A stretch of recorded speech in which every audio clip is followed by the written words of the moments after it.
सभी राष्ट्रवादियों का स्वागत है पॉलिटिकल बस में।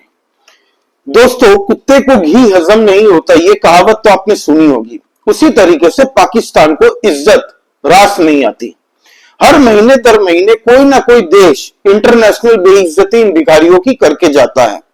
अब हुआ यह है कि यूनाइटेड नेशन में पाकिस्तान के एनवॉय ने इजराइल के ऊपर में यह आरोप लगाया कि इजराइल ने जो अभी हाल ही में कतर के अंदर में मिसाइल से अटैक किए हैं, कुछ हमास के आतंकवादियों को मारा है, उनके कमांडरों को मारा है, ये गलत है। किसी भी संप्रभुता वाले देश के अंदर में आप ऐसे हमला नहीं कर सकते। और ये कौन बोल रहा है? पाकिस्तान के एनवॉय यूनाइटेड नेशन में भरी सभा में उन्होंने कहा कि आपने सैंक्टिटी को तार तार कर दिया है। इस पूरे काउंसिल के अंदर में अभी जितने भी जन हैं उन सब ने आपको कई बार समझाया, लेकिन आप समझने को तैयार नहीं है। उस वक्त में यूनाइटेड नेशंस के अंदर में इजराइल के जो एम्बेसडर है टू द यूनाइटेड स्टेट्स, उन्होंने पाकिस्तान की जो ठोकी है, बेइज्जती जो की है, पूरे वर्ल्ड के सामने पाकिस्तान तार तार हो गया, बेइज्जती हो गई, बोलती बंद कर दी। आप पहले तो पाकिस्तानी एनवॉय ने क्या कहा इजराइल के उस एम्बेसडर को यूनाइटेड नेशन में, वो सुनिए। उसके बाद में मैं आपको सुनाता हूं कि इजराइल के एम्बेसडर ने पाकिस्तान की इज्जत कैसे लूटी सबके सामने। The representative of Israel perhaps did not listen attentively to all council members and other speakers in today's debate. And in our view it is unacceptable, indeed ludicrous, for an aggressor, an occupier, a serial violator of UN Charter and international law, that is Israel, to abuse this chamber and disrespect the sanctity of this council, and this is not the first time. तो ये थे Pakistani envoy. अब पाकिस्तान की तरफ से ये बयान क्यों आया आपको मैं बताता हूं, इसके पीछे का लॉजिक क्या है जो मुझे समझ में आता है दोस्तों। क्योंकि कतर और सऊदी के बीच में अच्छे से बनती नहीं है, ये सबको पता पूरे वर्ल्ड के अंदर। ईरान से भी खतरा महसूस करता है कतर, इसीलिए अपने देश के अंदर में उन्होंने यूनाइटेड स्टेट्स को, जो कि यूनाइटेड स्टेट्स का पूरे वर्ल्ड के अंदर में सबसे बड़ा बेस अगर कोई देश में है तो वो है कतर के अंदर में। अभी हाल ही में डोनाल्ड ट्रंप की जब सरकार बनी अमेरिका के अंदर में, उस वक्त हमने देखा कि डोनाल्ड ट्रंप ने मिडिल ईस्ट का दौरा किया था, जहां पे कतर के अंदर में उनको करीब करीब 1.2 ट्रिलियन डॉलर्स के ऑर्डर्स मिले हैं, एमओयू साइन किए थे, और साथ ही में डोनाल्ड ट्रंप के लिए एक चार्टर प्लेन अलग से खुश करने के लिए दिए थे कि अब तो अमेरिका का सबसे बड़ा बेस कतर के अंदर में है, अमेरिका को हमने इतने ट्रिलियन डॉलर का ऑर्डर दे दिया तो अब हमें कोई कुछ नहीं बोल सकता। और कतर आपको पता है किस लिए जाना जाता है, ऑयल एंड गैसेस के लिए, एनर्जी सप्लाई के लिए तो है ही, लेकिन बड़े बड़े जितने भी आतंकी संगठन है उनका हेडक्वार्टर भी कतर के अंदर में है। पूरे वर्ल्ड के अंदर में कतर का एक प्रोपागेंडा वाला मीडिया भी है, अल जजीरा। कई कंट्रियों ने बैन करके रखा इसको, तो वो अपने माउथ पीस के द्वारा आतंकवादी संगठन अल जजीरा से ये अपना काम करवाते हैं और मैसेज, एक प्रोपागेंडा चलवाते हैं, ये सबको पता। अब हुआ ये है कि दोस्तों इजराइल कई बार कोशिश कर चुका कि आतंकी जो छिपे हुए हैं कतर में जाके, हमास के कमांडर्स, बड़े बड़े जो मास्टरमाइंड है, प्लानर्स, जो फंड रेज करते हैं हमास के लिए, वो छुप जाते हैं कतर के अंदर में। तो कतर को कई बार मैसेज भेजा कि आप इन लोगों को हमें हैंड ओवर कर दीजिए जो आपकी देश के अंदर में छुपे हुए हैं, या फिर कतर हमास के आतंकवादियों को शरण दे रहा है इजराइल के खिलाफ युद्ध लड़ने के लिए, या फिर हम ये मानेंगे कि अब कतर हमें ये नहीं देगा, फिर हम अपना रास्ता ढूंढ लेंगे। तो कतर दे नहीं रहा था, उनको हैंड ओवर नहीं कर रहा था, सॉवरेनिटी का दावा कर रहा था कतर कि हमारे देश के अंदर में कोई ऐसा कोई कानून नहीं है कि हम किसी को भी हैंड ओवर कर दे। अब दोस्तों, सब आतंकी संगठन के वहां पे हेडक्वार्टर, और कतर फिल्दी रिच कंट्री है, बहुत पैसे उनके पास। तो पाकिस्तान को लगा कि यह सही मौका है, हम साइड लेंगे कतर का, ताकि आने वाले वक्त में जब हम कटोरा चमका के भीख मांगने जाएंगे कतर के पास में, तब कतर को यह लगना चाहिए कि पाकिस्तान तो अपना ही पालतू पाला हुआ कुत्ता है, यूनाइटेड नेशन में हमारी भाषा तो बोलता है एटलीस्ट। तो चलो खुश करते हैं कतर को। तो इसके एनवॉय ने बात कह दी इजराइल के एम्बेसडर को। अब इजराइल के एम्बेसडर ने क्या जवाब दिया, आप देखिए, सुनिए। The world has faced moments like this before. Today, the world remembers the devastating terrorist attacks of September 11th. That tragic day, like October 7th for Israel, was a day of fire and blood. In the aftermath of 9/11, the countries that uphold freedom, equality and democracy in this council stood shoulder to shoulder. 2 weeks later, this council adopted Resolution 1373.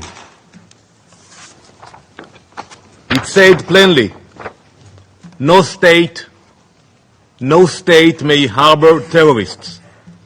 No state may fund them.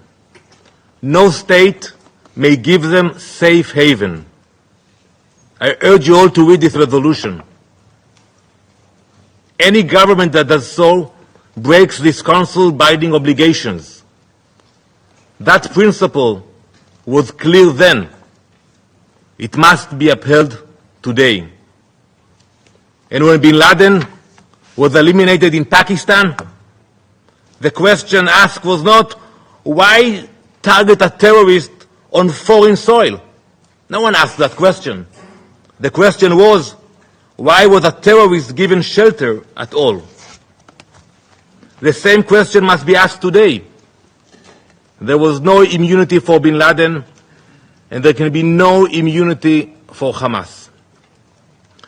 And in facing terror, history shows that members of this council have done the very same.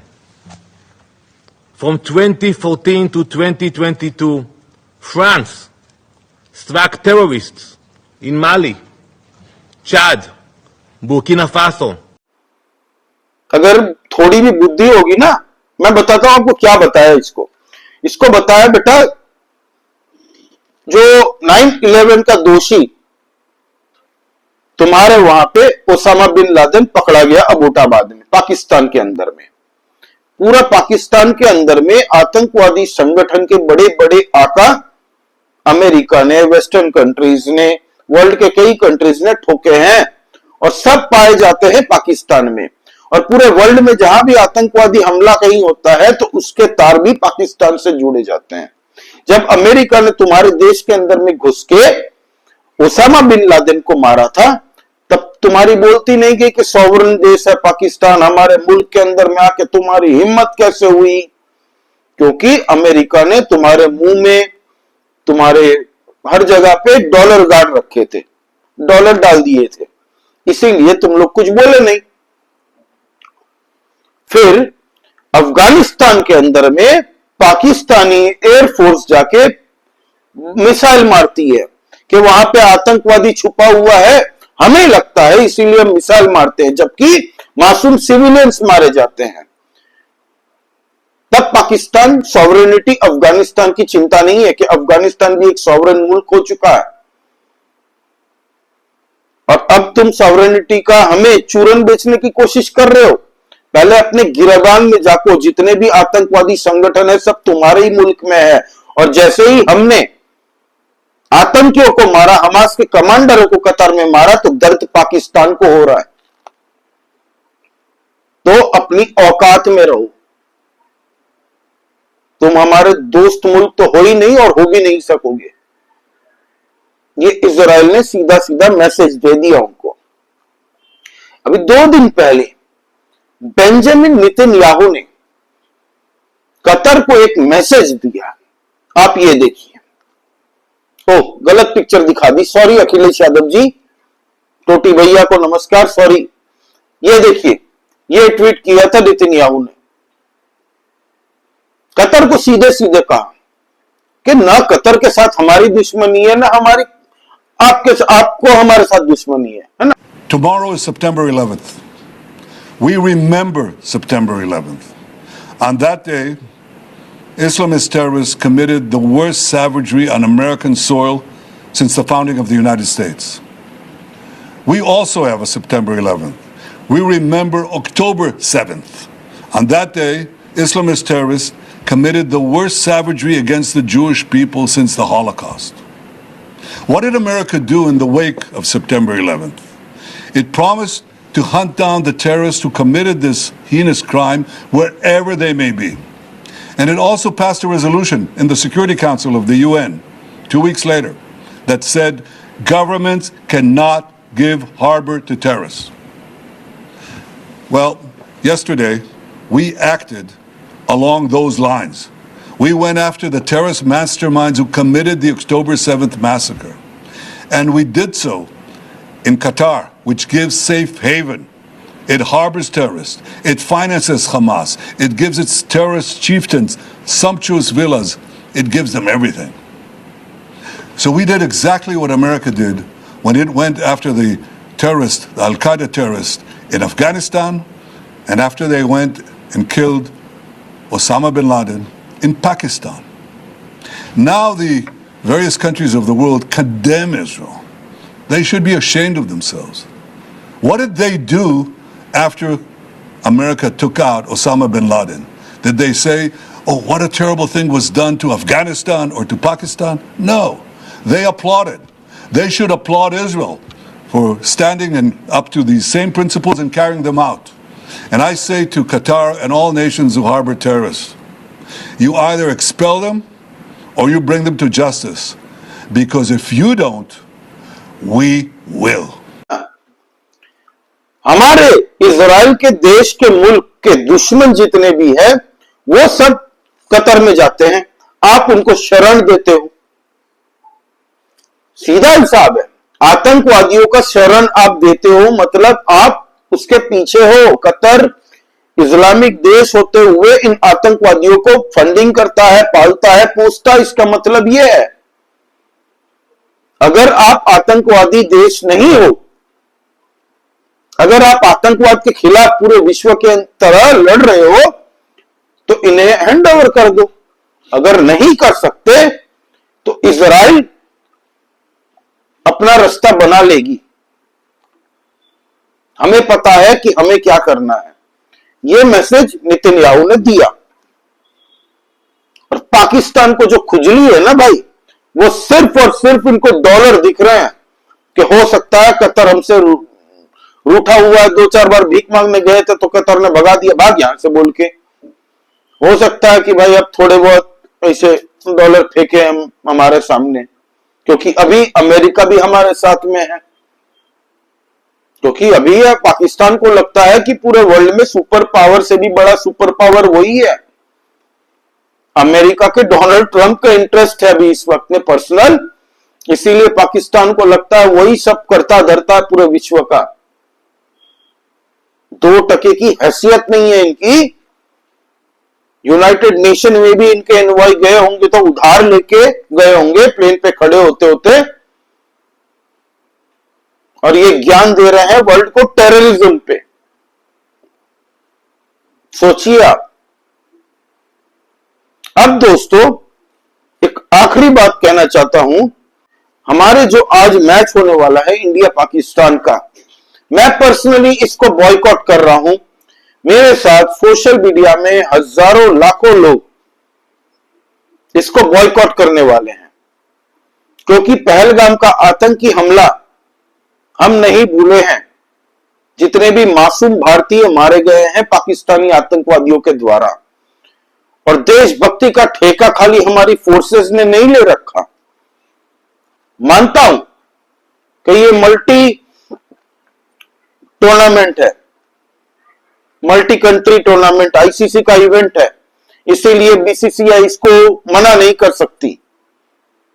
लेकिन भाई हम लोग as a viewer I think अपने देश के, अपने army के साथ में और उन सिविलियंस के साथ में खड़े हैं जिन्होंने अपनी जान गंवाई है। एनीवे, तो ये था दोस्तों एक वीडियो। आपका इस बारे में क्या कहना है, प्लीज आप लाइक कीजिए इस वीडियो को, कमेंट करिए आपका इस बारे में क्या कहना है कि बिगाड़ी पाकिस्तान इजराइल को और पूरे वर्ल्ड को यूनाइटेड नेशन से आतंकवाद के खिलाफ में डायलॉगबाजी दे रहा है, जबकि सबसे बड़ा मदरशिप तो यही है पाकिस्तान। तो आप क्या कहना चाहेंगे, क्या बेंजामिन नेतन्याहू सही कर रहे हैं या नहीं? प्लीज कमेंट करके बताइए। सब्सक्राइब करिए इस चैनल को, प्लीज लाइक दिस वीडियो। जय श्री राम सभी सनातनी और राष्ट्रवादी भाइयों को जय हिंद, वंदे मातरम।